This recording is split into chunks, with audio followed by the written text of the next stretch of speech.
जिस सरकार की इमेज तो आज मतलब ये बस घोषणा री एग्जाम की घोषणा से नहीं बदलेगी। सरकार की एक इमेज बन चुकी है छात्रों के लिए। इस बार जो लड़ाई है, आप इन छात्रों के हुजूम को समझिए।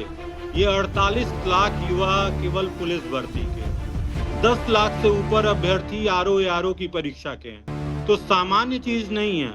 और इनसे जुड़े हुए इनके परिवार अगर उतर आएंगे कि भाई हर सड़कों पे एक साथ उतर आए, तो फिर सरकार को फिर बैकफुट पे जाना ही पड़ेगा। नमस्कार, मैं हूं अजय प्रकाश और आप देख रहे हैं गांव के लोग। दोस्तों, उत्तर प्रदेश पुलिस परीक्षा भर्ती के पेपर लीक मामले की उबाल आना शुरू हो गया है। उत्तर प्रदेश के सबसे ज्यादा तैयारी वाली जगह इलाहाबाद में कल बड़ा आंदोलन हुआ। उसके बाद लखनऊ में भी लगातार सड़कों पर छात्र रहे। इसके अलावा प्रदेश भर में भी सुगबुगाहट है। आप सब जानते हैं कि युवा हल्ला बोल जो छात्रों युवाओं का संगठन है, वह लगातार पेपर लीक मामले में सक्रिय रहता है। पिछली बातचीत में हमारे साथ युवा हल्ला बोल के कार्यकारी अध्यक्ष गोविंद मिश्रा ने बहुत साफ कहा था कि जितना ज्यादा पेपर लीक का यह रायता फैल चुका है, वैसे में सरकार को इस मामले में हो सकता है कि परीक्षा वापस लेनी पड़े और दोबारा करानी। क्या आपको अभी भी लगता है गोविंद सरकार वापस लेगी? क्योंकि अब तक वापस लेने वाली कोई बात तो आई नहीं है। हालांकि प्रदर्शन प्रदेश भर में लगातार बड़े जोरदार तरीके से छात्रों का चल रहा है। जी अजय जी, प्रदर्शन के हिसाब से तो मतलब जिस तरह का प्रदर्शन हो रहा है उस पे तो तुरंत सरकार अभी तक रिएक्ट कर देती है। लेकिन जिसको नहीं कहा जाता है कि ढीठ हो गई है भोजपुरी भाषा में, कि कुछ मतलब अगर ढीठ कोई हो जाता है तो उसे आसानी से समझाया बताया नहीं जा सकता है। सरकार की हालत तो कुछ इसी तरह की है। जिस दिन पेपर लीक हुआ, सरकार और जो भर्ती बोर्ड हैं दोनों, उन दोनों को तो उसी दिन पेपर लीक वाले दिन स्वतः संज्ञान लेते हुए, एक्शन करते हुए री एग्जाम की घोषणा कर देनी चाहिए थी। और आप देखिए उसके उसके बाद स्वतः तो उन्होंने कुछ किया नहीं।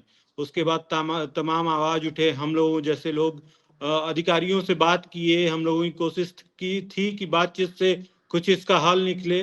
बातचीत से कोई हल नहीं निकला तो आजकल प्रदर्शन भी चल रहे हैं, लगातार प्रदेश भर में प्रदर्शन हो रहे हैं। कल पूरे दिन इलाहाबाद और लखनऊ में लगातार प्रदर्शन चलते रहे। रात के समय जहां लखनऊ में जिस जगह पे प्रदर्शन हो रहा था, उस जगह को पुलिस ने खाली करवा दिया। इको गार्डन जो लखनऊ का है उसको खाली करवा दिया गया। जबकि इलाहाबाद में रात भर प्रदर्शन चला, छात्र वहां पे थे रात भर। और आज भी पूरे दिन, आज भी सुबह से लगातार छात्रों का हुजूम इको गार्डन में भी है लखनऊ के, और प्रयागराज में लोक सेवा आयोग के सामने भी है।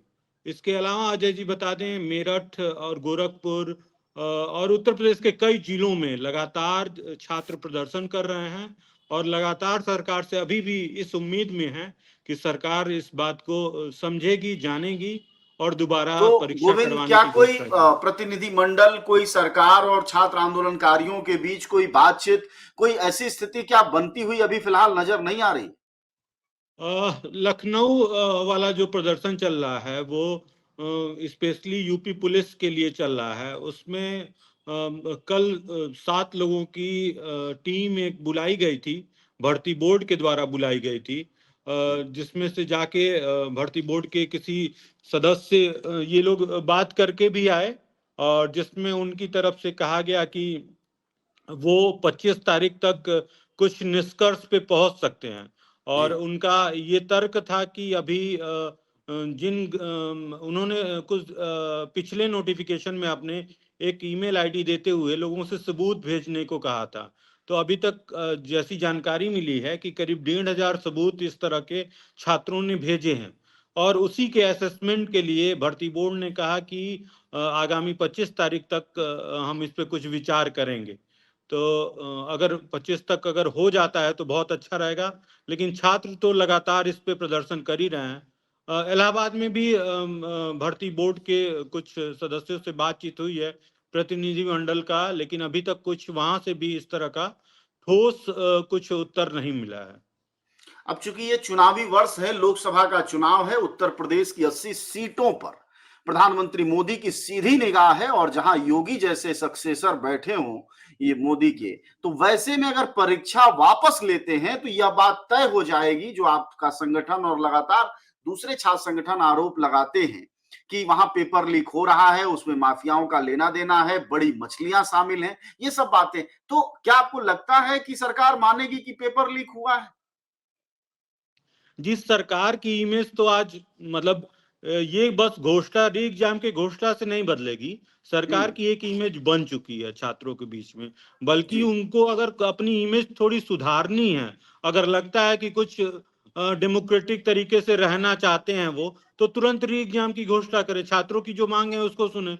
वरना तो अभी तक तो यही है कि सरकार एकदम अपने ढर्रे पे चल रही है, उसको युवाओं से मतलब नहीं है, उनकी बस घोषणाओं में युवा रहते हैं, उनकी बस दुनिया भर में जब मोदी जी जाते हैं तो सबसे युवा देश का प्रधानमंत्री अपने आप को बोलते हैं, जी लेकिन इन युवाओं से उनको असल में कोई मतलब नहीं है, उनको इनके हितों से मतलब नहीं है। आज तक सरकार रोजगार पे जिस तरह से कोई काम नहीं कर रही थी, रोजगार जी के आंकड़े तो आप लगातार आप दिखाते ही रहते हैं, बोलते ही रहते हैं जी कि पिछले 40-45 साल का रिकॉर्ड टूट चुका है। एनसीआरबी के आंकड़े कह रहे हैं कि बेरोजगारी की वजह से लगातार युवाओं में आत्महत्याएं की घटना लगातार बढ़ती जा रही है।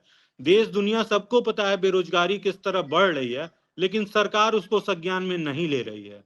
तो सरकार वाकई में अगर चाहती है इस समय से कि छात्र कुछ उसको सोचें, कुछ उसके प्रति पॉजिटिव रवैया अपनाएं, तो अभी तुरंत री एग्जाम की घोषणा करें, छात्रों की बात सुने, वरना तो उनका इमेज बन चुका है। अभी कल की एक घटना अखबारों में छपी हुई है, मैं देख रहा था ट्विटर पर, कांग्रेस ने भी शेयर किया है कि कन्नौज के एक छात्र ने, क्या पाल समथिंग नाम है, उसने जी जी आत्महत्या कर ली है और अपनी डिग्रियां भी जला दी हैं। ये जी जी। क्या इसी तरह की निराशा की स्थिति बन रही है छात्रों में? जी अजय जी, वो कन्नौज के ब्रिजेश पाल हैं, जिनका जी पत्र 22 तारीख की डेट में लिखा हुआ है, एक पत्र लगातार वायरल हो रहा है सोशल जी मीडिया पे, जी और बिल्कुल उसी तरह की घटनाएं हैं। अब सोचिए, जो छात्र, वो बीएससी किया हुआ छात्र अपनी हम्म, पहले अपनी डिग्रियों को जलाता है और जी उसके बाद जाके वो आत्महत्या कर रहा है। हम लोग तो लगातार छात्रों को समझाते रहते हैं कि इस तरह का अगर ख्याल भी आए, आप युवा अल्लाह बोल्ड को याद कीजिए, किसी भी हर तरह की मजबूरी में आपके हम लोग आपके साथ हैं, लगातार संघर्ष करेंगे, लड़ेंगे। लेकिन जो ओवरऑल स्थिति जो इस समय है अजय जी, जी कि लगातार छात्र हताशा और निराशा में एकदम घिर गए हैं। उनको एक तो नौकरियां नहीं मिल रही हैं, डिग्रियां होते हुए। अब बीएससी की डिग्री तो ग्रेजुएशन की डिग्री है, आपको जी बता दें पीएचडी तक की डिग्री लेकर के छात्र घूम रहे हैं, बेबस हैं, परेशान हैं। और ये जो सरकारी नौकरी वाला जो सेक्टर है, वो तो और बड़ा है, मतलब उसमें जी उसकी लगातार आपको घटनाएं मिल रही हैं। जो गैर सरकारी सेक्टर है उसमें भी नौकरियां छात्रों को, युवाओं को नहीं मिल रही। तो एकदम हताशा और निराशा जैसी स्थिति है। सरकार इस पे अगर सही रवैया अपनाती तो इसमें कुछ स्थिति बेहतर होगी। अब जैसे कि मैंने कहा कि जो सरकार झुकने को तैयार नहीं होती, यहां इतने दिनों तक महिला आंदोलनकारी पहलवान दिल्ली में पड़ी रही, एक सांसद तक को नहीं हटाया। इसके पहले आपको उन्नाव की घटना पता है। इससे पहले आप लोग रेलवे भर्ती बोर्ड को ही लेकर एक बड़ा प्रदर्शन हुआ पहले इलाहाबाद में, जिसमें छात्रों पर ही तमाम मुकदमे दसियों लाद दिए गए, उनको ही हम्म। दंगाई फसादी कह दिया गया। वैसे में अगर कल सरकार कह रही है 25 पर हम इस पर विचार करेंगे, सरकार परीक्षा नहीं रद्द करती है, छात्र फिर उबल पड़ते हैं, तो क्या फिर एक बार सरकार छात्रों को ये अपराधी नहीं बना देगी, जो रवैया है? अभी भी घटनाएं हो रही हैं अजय जी। अभी जी इसी भर्ती परीक्षा की जो जिसके विरोध में प्रदर्शन चल रहे हैं, जी पुलिस भर्ती के मामले में अमरोहा में शिक्षक के ऊपर मुकदमा दर्ज हो गया। छात्रों के ऊपर कई जिलों में इस तरह की खबरें आई कि छात्रों पे मुकदमे दर्ज हुए हैं, शिक्षकों पे मुकदमे दर्ज हुए हैं। तो जी सरकार तो अपना रुख दिखा दिया है सरकार ने। वो इस तरह इस पूरे आंदोलन को पुरजोर कोशिश करके इसको दबाना चाहती है, जी लगातार उनका रुख यही है। लेकिन ये सामान्य लड़ाई नहीं है, इस बार जो लड़ाई है, आप इन छात्रों के हुजूम को समझिए। ये 48 लाख युवा केवल पुलिस भर्ती के हैं, 10 लाख से ऊपर अभ्यर्थी आरओ की परीक्षा के हैं, तो सामान्य चीज नहीं है। और इनसे जुड़े हुए इनके परिवार अगर उतर आएंगे कि भाई सड़कों पे, हर सड़कों पे एक साथ उतर आए, तो फिर सरकार को फिर बैक फुट पे जाना ही पड़ेगा। और ये मतलब इमेज इनकी इस तरह डैमेज हो रही है, आंदोलन जितना आएगा आगे जाएगा, इनको उस तरह से बुरी तरह से चुनावी राजनीति में इनको उस तरह से धक्का मिलेगा। अगर अभी भी चाहती है सरकार अपने चुनाव को बचाना, अपनी चीजों को बचाना, तो बिल्कुल इस पे सरकार को बैक फुट पे जाना पड़ेगा। शुक्रिया आपका बातचीत के लिए, धन्यवाद। हमारे साथ बातचीत कर रहे थे गोविंद मिश्रा, वह कार्यकारी अध्यक्ष हैं युवा हल्ला बोल के। लगातार सिपाही भर्ती को लेकर आंदोलन चल रहा है, नौजवान सड़कों पर हैं, संघर्ष में हैं। कल 25 तारीख है, जिसमें भर्ती बोर्ड ने कहा है कि हम उस पर कुछ विचार करेंगे। विचार की हालत क्या होती है वो कल पता चलेगा, लेकिन अगर सरकार इस परीक्षा को रद्द नहीं करती है, जो कि आंदोलन काफी तेज है, सरेआम हो चुका है पेपर लीक, तो चूंकि ये सरकार झुकने का नाम नहीं लेती है, वैसे में आने वाले समय में लोकसभा चुनाव भी है। देखना यह होगा कि क्या यहां योगी मोदी सीखने को तैयार हैं या नहीं है, क्योंकि योगी और मोदी जी की जो सरकार है वह जिस तरह से युवाओं पर लगातार हावी होती दिखाई दे रही है, उनको लगता है युवा हमारे साथ है, हमारा क्या बिगड़ेगा, जय श्री राम के नारे तो लग ही रहे हैं, लेकिन जय श्री राम से अलग ये युवा हैं जो परीक्षाओं के लिए, नौकरियों के लिए सड़कों पर उतर रहे हैं, जिन्होंने सालों मेहनत की है, सालों चना खाया है, दूध पिया है, किसी तरह कर्ज उधार लेकर अपना शरीर तगड़ा किया है कि पुलिस में भर्ती हो जाए, पढ़ाई की है रातों दिन, लेकिन अब ये सालों साल की मेहनत जब घंटे भर में रद्द हो जाती है और उस पर सरकार कोई एक्शन नहीं लेती है, तो ब्रजेश पाल कन्नौज जैसी भी घटना होती है, जो अपनी डिग्रियां जला देता है और कहता है इन डिग्रियों का क्या करना है, और आत्महत्या कर लेता है। सवाल वही कि सरकार चेतेगी कब, जनता की बनेगी कब, जनता युवाओं की सुनेगी कब? अगर नहीं सुनेगी तो फिर लोकतंत्र किस बात का है?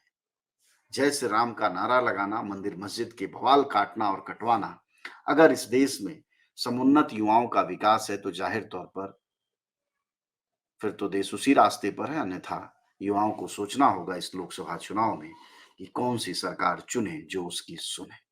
शुक्रिया आप सबका बातचीत सुनने के लिए, धन्यवाद।